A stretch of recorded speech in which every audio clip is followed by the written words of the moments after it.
So, alam niyo ba mga guys, noong kahapon, pumunta kami sa Cloud Bar.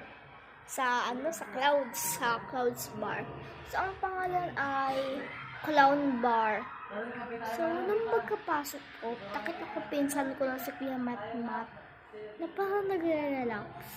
Na parang like, umiinom siya ng gin, yun. Siguro naka 2 bottles siya o 3. Tapos nakita ko dun si Tekla. Tapos ang daming mga sexy babae. Like, mga sexy. Like me. Like, mga sexy, mga magaganda. Basta. Tapos alam niyo ba ginawa namin? Kumanta yung pamilya ko. At ang pamilya ng tito ko. Kumanta sa stage. Sobrang ganda doon. Ganun kami ng ng kaaway ko na si Rain. Si Cyrene. Ayun si Cyrene. So, bata pa siya si Cyrene.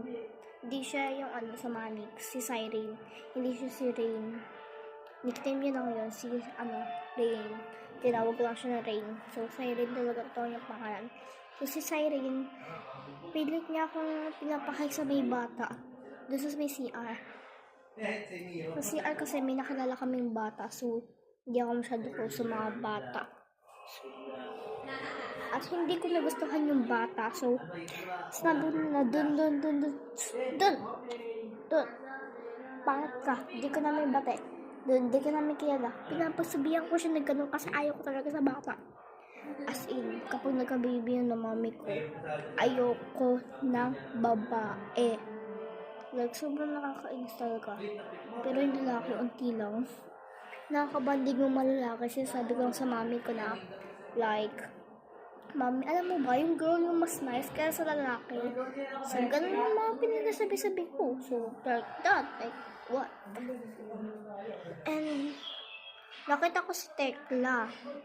Si Super Tekla, search nyo siya sa may YouTube or sa may,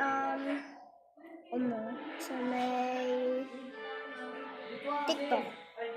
Alam mo, sabi ni Cyrene sa akin, may kamukha daw ako. Maganda daw siya, maikli din daw yung buhok. Nakita ko rin si, yung mahikli yung buhok, yung kasama nila Tekla, nila Super Tekla, na mag-vlog sa Wawawin. Tapos ako naman,